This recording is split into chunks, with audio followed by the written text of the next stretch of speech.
Pertama pendidikan pada pesantren yang kelas dulu. Oke. Gimana? Jawab dong. Terus tadi mau kita bahas yang tadi kita bahas. Pertama pendidikan pada pesantren yang keras. Dia dijawab. Anu sampai gontor loh, Pak. Coba kasih solusinya. Sampai gontor dididik berbunyi. Udah Bang? Jawab Bang. Ayo, kasih tanggapannya pendidikan pada pesantren yang keras.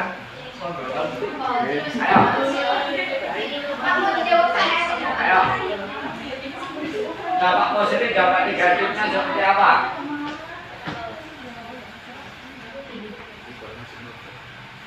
Ayo. Ayo, kasih. Ayo, Mas. Ayo. Bapak izin menjawab, Pak. Kalau dampak kekerasan di pondok pesantren, kalau dari segi eksternal, sudut pandang masyarakat di pondok pesantren itu menjadi buruk, Bapak. Jadi ada kemungkinan besar pondok pesantren tersebut menjadi pondok pesantren yang ratingnya buruk di mata masyarakat dan di mata masyarakat jelek karena dampak kekerasan di pondok pesantren tersebut. Namun kalau status dampak buruk yang dilakukan oleh orang tua ke anak yang statusnya untuk mendidik juga kayak di pondok pesantren juga itu masih dibilang aman, Pak, karena anak itu masih termasuk kewajiban orang tua dan orang tua memiliki hak untuk memberikan anak tersebut. Jangan di pondok pesantren itu statusnya karena dipandang bukan orang tua walaupun memang benar orang tua dalam agama namun tetap salah dipandang masyarakat, Pak. Itu kalau dampak dari eksternal. Tapi kalau menurut pendapat sampean, anak yang dididik keras sama anak yang dididik lembut itu yang maksudnya yang masuk atau yang jadi itu yang dididik keras apa yang lembut? Jujur, Pak, saya didikan VOC. Jadi saya dididik keras, Pak, dan itu benar-benar jadi, namun jadinya tidak ada rasa kepuasan dalam hati atau kebanggaan dalam diri sendiri. Itu dulu waktu saya kecil. Kalau dididik yang lembut kayak wah hebat ya kamu, mereka akan merasa percaya diri, Pak. Jadi tetap menurut saya akan lebih berhasil yang menggunakan konsekuensi atau hukuman karena ada konsekuensi tersendiri. Jadi anak-anak mau nggak mau harus melakukannya. Sedangkan yang menggunakan versi lembut melakukan atau tidak melakukan, kalau misal tidak melakukan pun tidak apa-apa, kalau melakukan nambah ujian gitu mungkin, Pak. Jadi kalau misal bagusan yang mana, lebih menjamin yang mana, menjamin yang dipakai hukuman. Namun yang kedua itu bagus, tapi kadang tidak semua orang itu bisa menggunakan teori lembut. Terkadang banyak orang yang harus beribadah menggunakan pukulan dahulu, Pak. Maksudnya pukulan lambang itu, pukulan pembilisan. Mungkin Mbak Fahim bisa menambahkan, Pak, dia lebih paham. Boleh. Ya. Ya benar yang dibilang sama si Nanda itu tergantung pribadinya masing-masing ya tadi ya. Ada yang bisa dididik pakai kekerasan, bukan kekerasan sih, bukan. Ada yang bisa dididik lebih tegas lagi.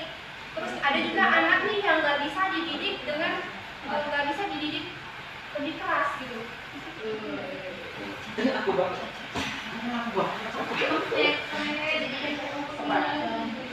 Sebenarnya kita lihat dari karakter anaknya dulu ya, Pak.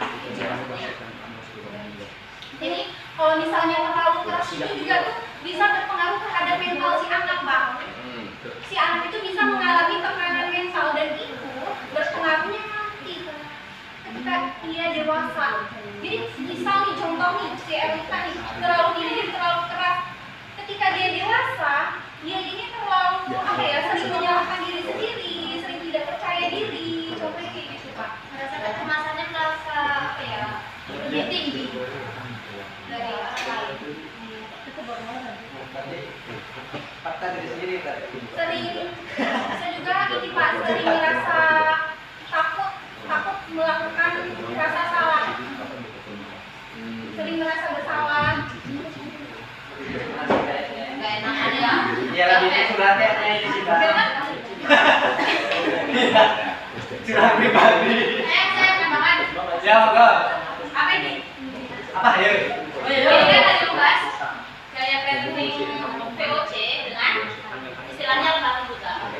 Tujuan dari parenting VOC itu sebenarnya mengajarkan anak untuk disiplin, Pak, agar anak itu mau sesuai peraturan dalam keluarga. Itu kan disiplin.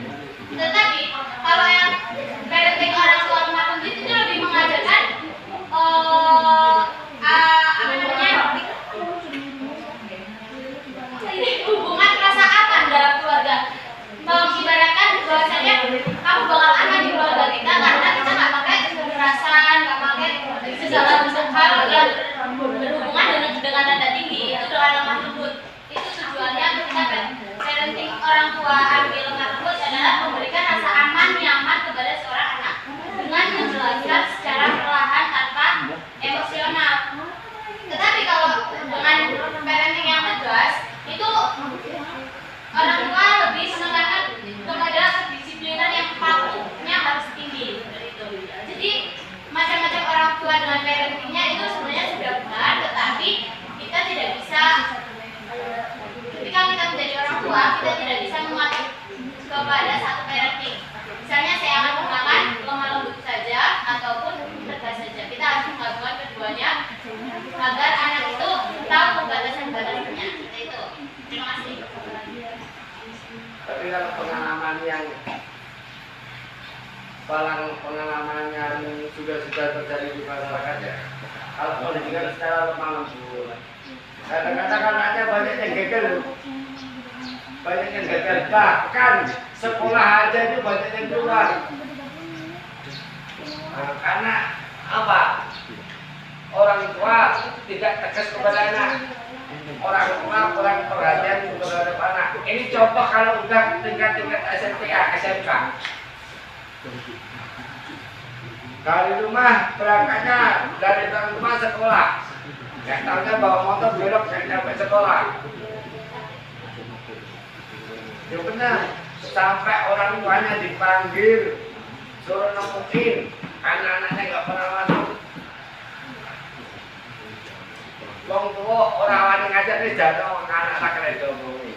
Nah, ini orang tuanya tegas apa enggak kalau seperti ini? Tidak Kak. Di sekolah saya, di teman-teman SMP saya, teman-teman saya yang bermasalah rata-rata itu dari orang tua yang bermasalah juga, maksudnya didikan yang salah dengan didikan yang keras, Pak. Itu baru anak-anaknya juga keras. Ketika orang tuanya memberikan pengertian perlahan, insya Allah anaknya juga tentu ikut keras loh Pak. Jadi mudah-mudahan saja. Jadi rata-rata teman saya yang bermasalah itu parenting yang keras, memang keras dari orang tuanya. Didikannya keras loh Pak. Itu yang gagal. Iya. Yang gagal malah yang dari didikan yang keras. Iya. Kalau yang didikan sama lembut malah berhasil. Iya. Iya. Iya. Malah kebalikan. Itu tingkat SMP. SMP Pak. SMP ya? Iya. Kalau SMA-nya? SMA-nya saya nggak punya teman Pak. Oke. Kalau SMTP, kalau SMP itu masih di akal. Apalagi kelas SD atau FI masih di akal. Coba kelas SMA atau SMK. Coba. YBT. Coba. Berarti itu harus ada perubahan dari orang tuanya dong. Iya, didikan. Iya. Makanya kalau bentar ya. Kalau tingkat SMA atau SMK, apalagi anak ini di SMK kejuruan ini. Kejuruan jurusan saya apa? TSM, otomotif atau apa? TKR. Ya, iya TKR. TKR ini mobil. Nah, ini keras-keras semua karakter siswa ini. Nah, Jangan lembut. Kalau orang tuanya kalau nggak jadi anaknya, berangkat dari mama ke ini nggak nyampe sekolahan. Makanya di sini orang tua itu harus berani tegas, jangan takut sama anaknya. Gitu. Kalau anak-anak TSM itu ya, kalau TSM TKR kadang-kadang itu delok psikologi ini, maksudnya delok secara umum ki, mungkin warnanya tegas keras ya. Padahal enggak sih, karena kelihatan keras karena apa? Alat-alat yang dipegang kayak tang, obeng, kunci ini kayaknya keras, padahal sih enggak.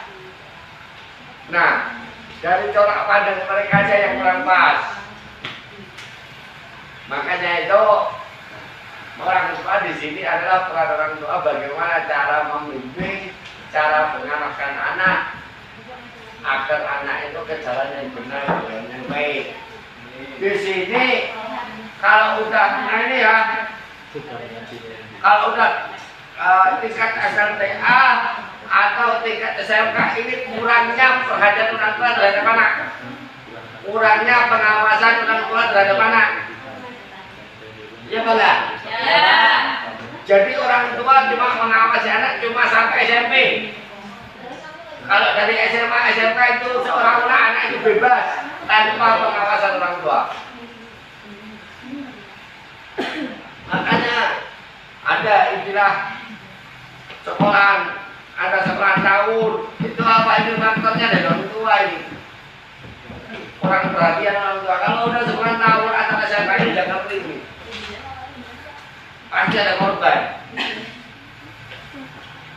Dulu kan namanya sekolah antar sekolah lakukan itu. Persis. Itu rata-rata Ketua. kalau dulu itu tawuran rata-rata itu SMK sama SMA. Itu rata-rata. Pernah dengar?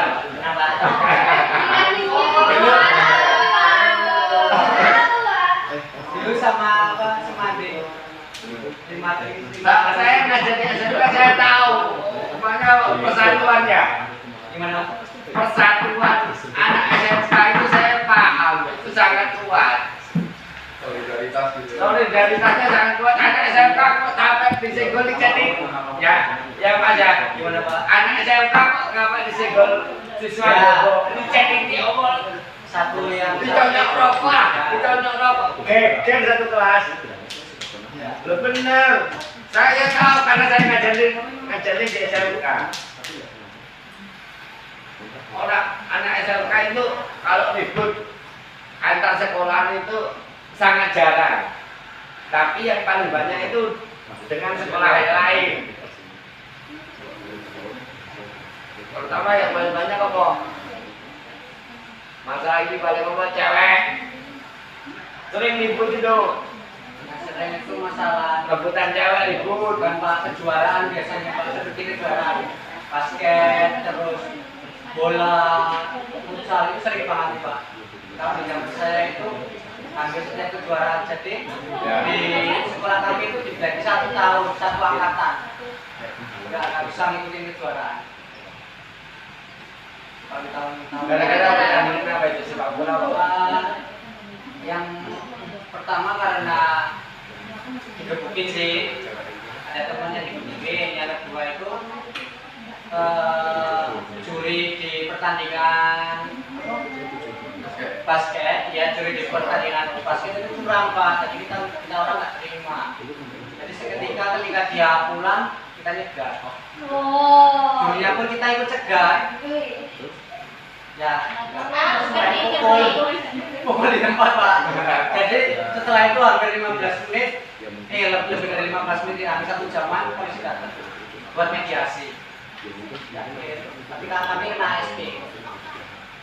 SP 1 kali dapat apa namanya? Dapat 1 kali ngelakuin kegaduhan ya. Itu anaknya hampir 50-an. Hampir 50-an aja ikut apa namanya? Ikut lihat tanding. Iya. Benar nggak? Saya tahu persatuannya luar biasa.